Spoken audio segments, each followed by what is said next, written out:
I'm Paul. I'm Devin. Together, we're Dads and Dice, two new dads who like to play some games during our free time. That's right, and today we are reviewing Wormholes by AEG. This is a game where we are galactic taxi drivers, off to see who can create the most wormholes in the solar system, as well as drop off the most fares.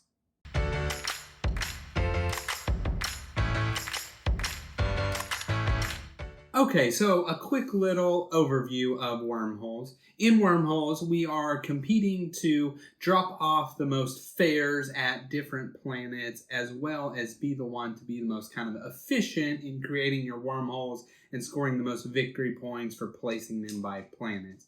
So, you'll decide a random first player, and then turn order will go clockwise from there, and on each player's turn, there's not necessarily a turn structure, but there's kind of several actions that you can do.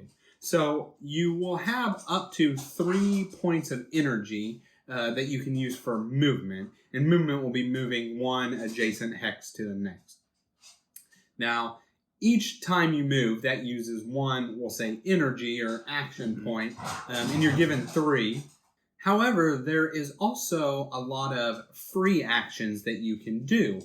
So you can always place a wormhole, and you can either place the wormhole on your hex or any adjacent hex as long as it doesn't contain either a planet, another wormhole, some sort of asteroid or obstruction.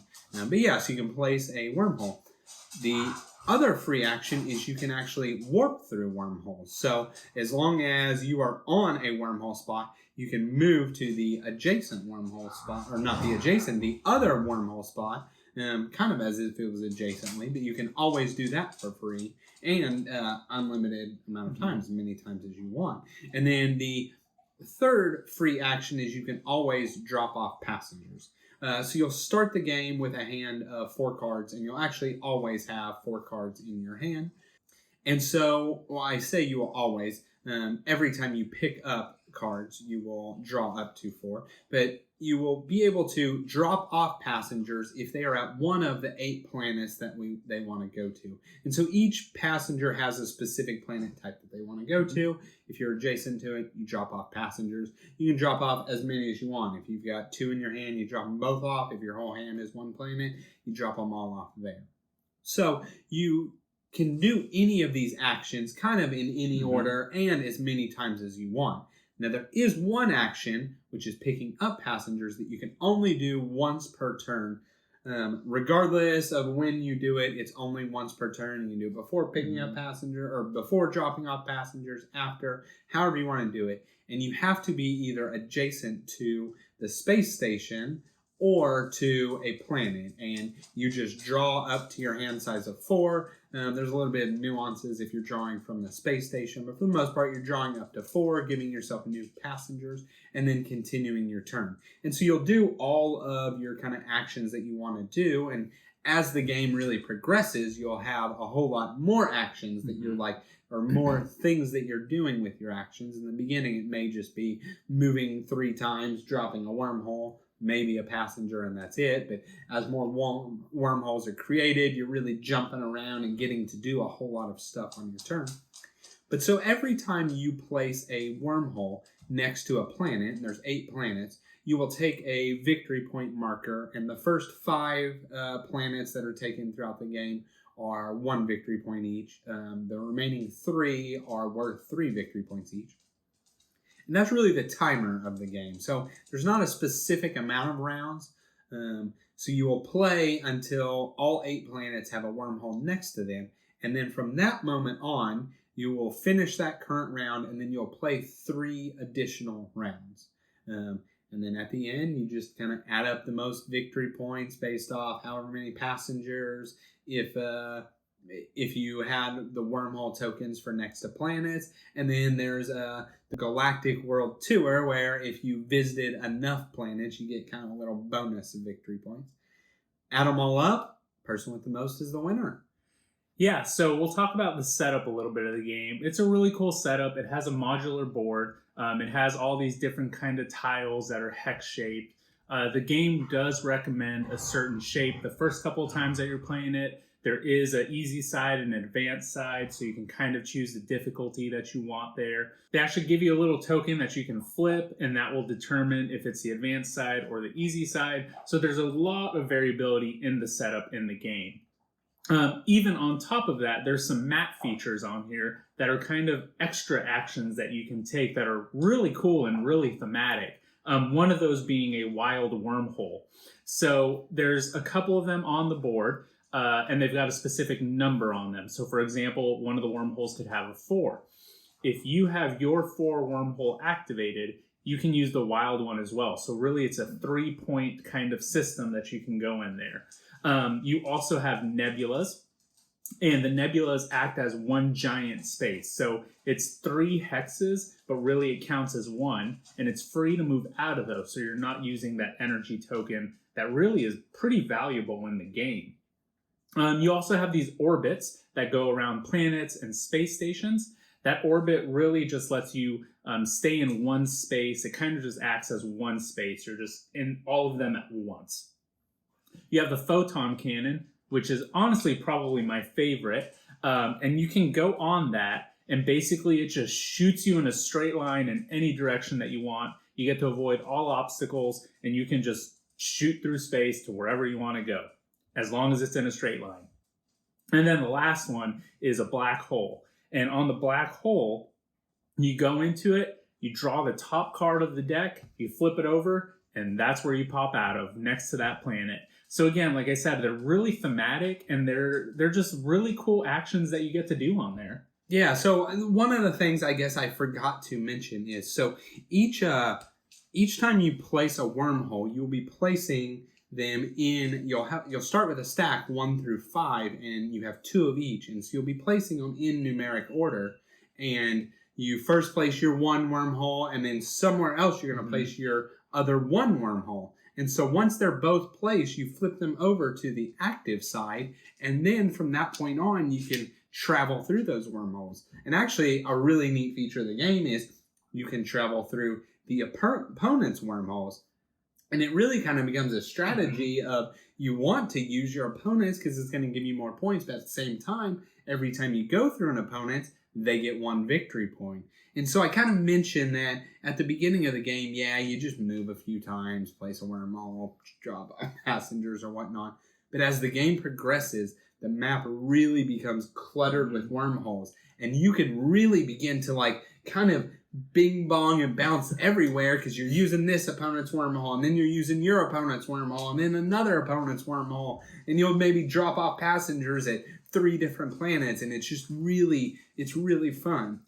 Yeah, and so one thing with the game, going back to kind of the setup a little bit, the 1 to 3 player game has 8 planets. The 4 and 5 player has 10 planets. This board gets littered with wormholes. And like Devin was saying, there's some moves where you move probably 5 or 6 times just through wormholes, and you're not using your energy tokens. So you really have to be efficient of where those wormholes are going to go. And like you said, at the beginning, they're just right there around your space station. And you have to kind of go out far before you drop that first one, or, you should kind of go out far. But then it'll just take you back, and then you just get that system working. And it's a really cool mechanic. I really like that about it. Yeah, and how the space station works, and I think it's Saturn is the planet also. There's actually an orbit around them, and so everything in that orbit is considered to be the exact same space. So you'll find several wormholes all in an orbit, and then it opens up so much movement. And I'm telling you, the last couple turns are it's so much fun. The payoff is there at the end of the game. It's not a slow game by any means, but when you hit that stage of, I'm going to go to the white planet, drop off, and then I'm going to wormhole over to the blue planet and drop off. I'm going to pick up some more passengers, and now I got a passenger for the green planet. I can move 1 and wormhole over here. It becomes this really, it's just a blast. Now, we've played this game solo all the way up to 4 players. And what we've kind of realized with that is the solo gameplay is great. The AI works really well. 2 players, when we've done that together, it's fun, but we're not really using each other's wormholes as much as what we feel like you should be. Once you hit that 3, 4, we haven't done 5, but I'm sure at 5 it ramps up even more. You really start using the opponent's wormholes, and it really makes the game a lot more interesting. So I do think that this game plays better at that higher player count. And with that being said, it's not going to add much more time to the game. Yeah. So when it comes to the components of the game, right, you have, I think it's a total of 10 of these little modular tiles that Paul was mentioning. And it honestly, the modular setup is what makes it nice. The being able to, leave a gap in the middle, and just this strategy of really having to work wormholes around. It's really cool. They got good standard looking little cardboard tokens, but really I think the treasure is these wormholes. They decided to not go with the cardboard tokens, but actually this little, I guess this is plastic or wooden chip. And so I think that was a great plus. Now, the other thing to mention about tokens is they give you these little energy tokens, right? And you're supposed to have your 3 energy, and you use one every time you move. First couple times we played it, or I should say the beginning of both of those games, we didn't quite use those, right? Like, I know I'm moving 3. I'm going 1, 2, warping, and then 3, right? But when you get to the end of the game and you are wormholing around and jumping all around, it is so important to use these tokens, because you will forget how many times did I actually move, or how many times was it the free wormhole movement, right? The same goes with the passengers. You'll not remember, did I already pick up passengers? I know I dropped off some here, and did I get more when I went? And so, yes, it's very important to use both of those to signify that you've already done those actions. Yeah, and then go into more of the art and the theme based on this game. This was designed by Peter McPherson. He's the same guy that designed Tiny Towns. We're not really space people, I would say, but I think the theme is phenomenal in this game. It's awesome. It works so well with the wormholes and the warping through there and all the different map features. I think the cards look awesome. You've got like the little fuzzy Earth, the fuzzy looking planet. You've got the frozen one. So it does kind of build this universe, and you're kind of entrenched in it. Devin mentioned earlier, we're galaxy taxis, and I know that's not what it really is, but that's how we play the game, because that's what it makes it feel like. So we've built this whole kind of story about it, and I think they really knocked it out of the park with that. Yeah, this game, it really surprisingly kind of knocked it out of the park for us. When we got this game, we actually didn't know much about it. I'll be 100% honest. I was not really super excited for it. And even in reading the rules and going through it, I just kind of thought, okay, it's another game. Yeah, it's another game to play.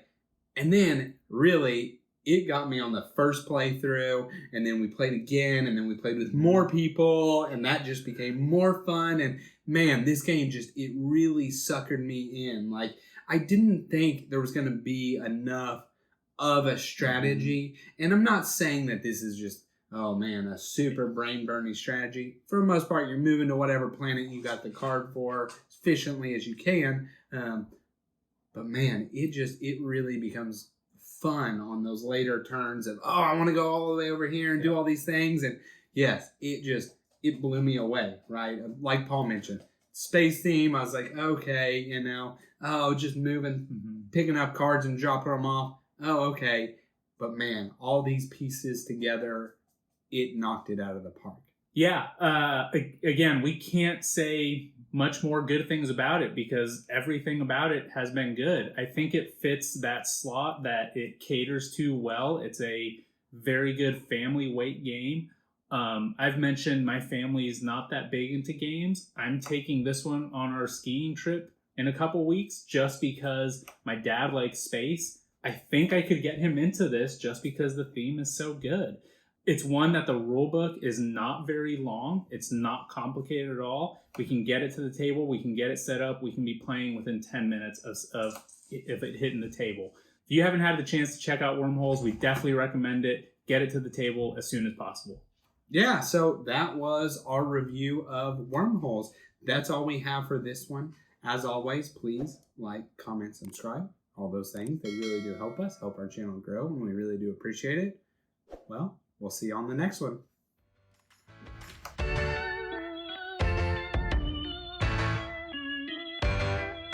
The most riffs in the universe, as well as, I shouldn't say riffs, I should say Wormholes. Yeah. Oh no. Okay. 3, 2, 1. People's names is where Where he's a struggling. million outtakes.